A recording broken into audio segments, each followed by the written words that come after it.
राजमा शराजी साहब, आप समझते हैं कि एहसान इकबाल साहब ने एक ऑप्शन और भी दिया और कहा कि जी सिंध हुकूमत रख लें आप और मरकज में और पंजाब से आप इस्तीफ़ा दे दें और उसके बाद हमारी लॉन्ग मार्च में शामिल हो जाएं, वरना ये कहा है कि जी आप फैसला कर लें आप पीडीएम का हिस्सा हैं या नहीं है। पीपल्स पार्टी के बगैर क्या पीडीएम आगे बढ़ पाएगी अपने लॉन्ग मार्च के लिए और उसमें वो जान होगी, और क्या वाकई पीपल्स पार्टी इस हद तक मान जाएगी कि वो कौमी असम्बली से इस्तीफ़ा दे दें?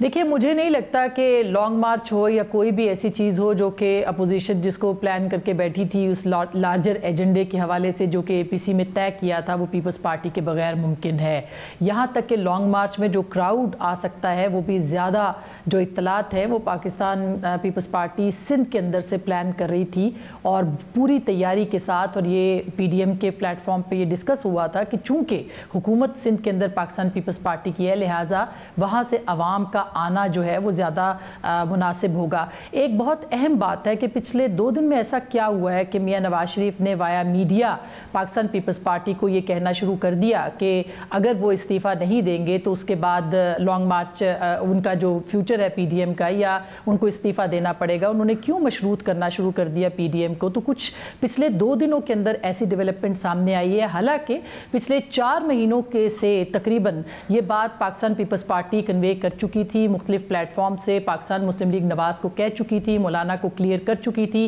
कि इस्तीफ़े पाकिस्तान पीपल्स पार्टी जो है वो नहीं दे सकती, उनकी पार्टी इसके ऊपर रजामंद नहीं है। तो अब ऐसा क्या हुआ कि अचानक पाकिस्तान मुस्लिम लीग नवाज जो है उन्होंने ये कहा कि इस्तीफ़े दें और उसके बाद फिर जो है वो लॉन्ग मार्च किया जाएगा। तो कुछ ना कुछ मौलाना फजलुर रहमान और मियां नवाज शरीफ के बीच तय पाया, जिसका कि आज आपने मीटिंग के अंदर शाखसाना देखा। ये बात भी तय थी जो कि हमें शवाहिद से पता चल रही है कि पाकिस्तान मुस्लिम लीग नवाज पूरी तरह से मेंटली प्रिपेयर होकर गई थी कि वो पाकिस्तान पीपल्स पार्टी को, जो कि 2 दिन से मीडिया के ज़रिए से कन्वे कर रहे थे, इस बात के ऊपर तैयार करेगी और ये कहेगी कि आज के आज में फ़ैसला होना चाहिए, जिसके लिए पीपल्स पार्टी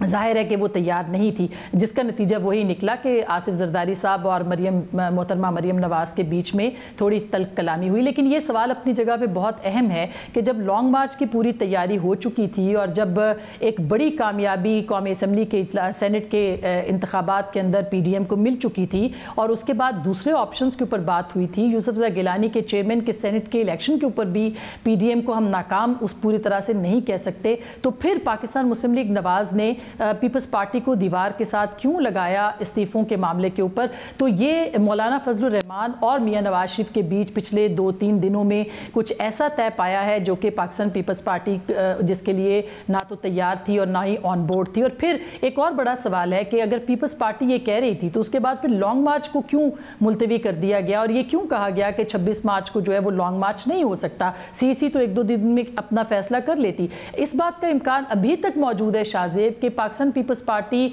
अपनी सीसी के अंदर अगर ये फैसला करती है कि वो लॉन्ग मार्च 26 मार्च को लेके आएंगे इस्लामाबाद, तो मेरा ख्याल है कि एक बड़ी डेवलपमेंट जो है वो पाकिस्तान पीपल्स पार्टी के बिहाफ पे होगी, क्योंकि इस वक्त उनको अपने वोटर को मुतमईन करना है कि लॉन्ग मार्च के लिए जो तैयारी उनकी थी वो उससे पीछे क्यों हट रहे हैं। और पीएमएलएन ने पाकिस्तान पीपल्स पार्टी को भी और पीपल्स पार्टी ने किसी हद तक पीएमएलएन को भी